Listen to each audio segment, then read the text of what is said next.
No disponer de un buen crédito puede alejarte de muchos de tus sueños, ya piense alquilar ese apartamento que tanto te gusta, que te aprueben la hipoteca de tu primera casa o un préstamo para tu coche o tus estudios.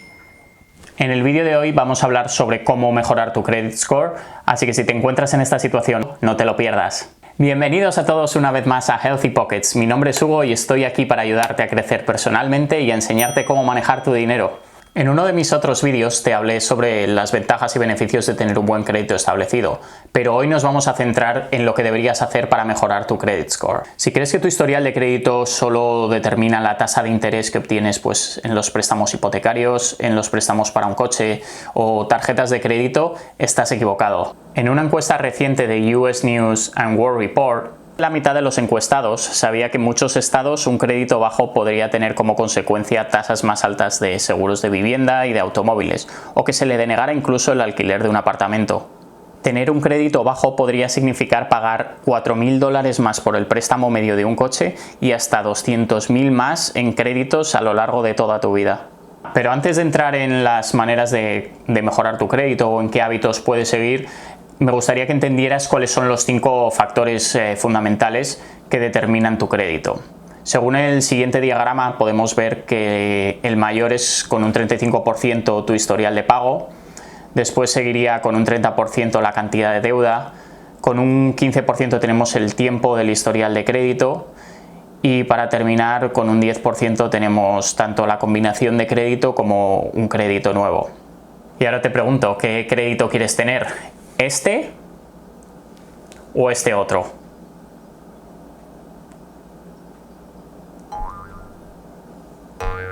Solo depende de ti. ¿Qué es lo que puedes hacer para mejorar tu crédito?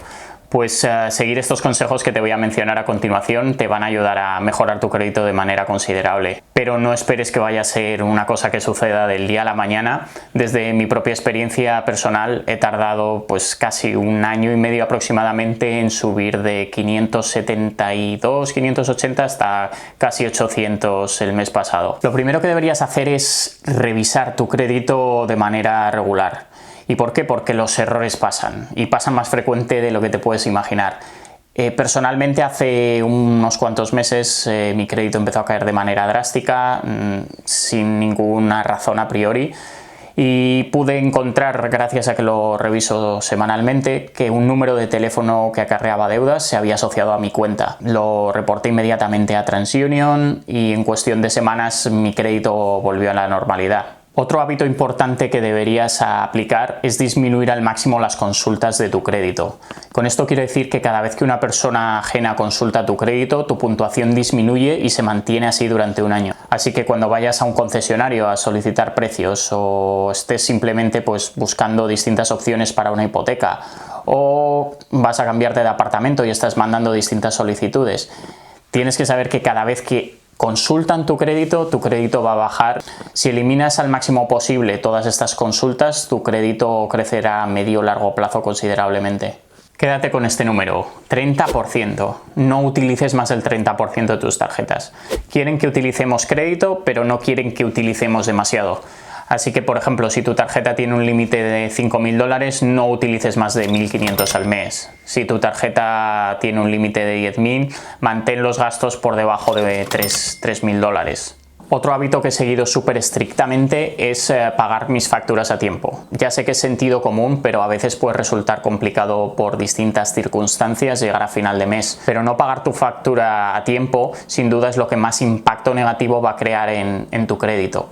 Debido a que, como he mencionado anteriormente, el 35% de la clasificación FICO está determinada por tu historial de pagos. Trata de pagar una semana antes de la fecha límite y recuerda que en el caso de las tarjetas de crédito, por ejemplo, es mejor siempre pagar el mínimo que no pagar absolutamente nada. Mi última recomendación es, si tienes tarjetas de crédito que no usas y tienen un coste anual cero, es mejor mantenerlas y no usarlas. Aproximadamente un tercio de tu credit score se basa en el coeficiente de crédito utilizado en relación con el crédito total disponible. Así que eliminar una tarjeta lo que va a hacer es reducir tu crédito y eso puede llegar a perjudicarte. Pues por último, combinar estos 5 consejos con esfuerzo y perseverancia van a hacer que tu crédito crezca.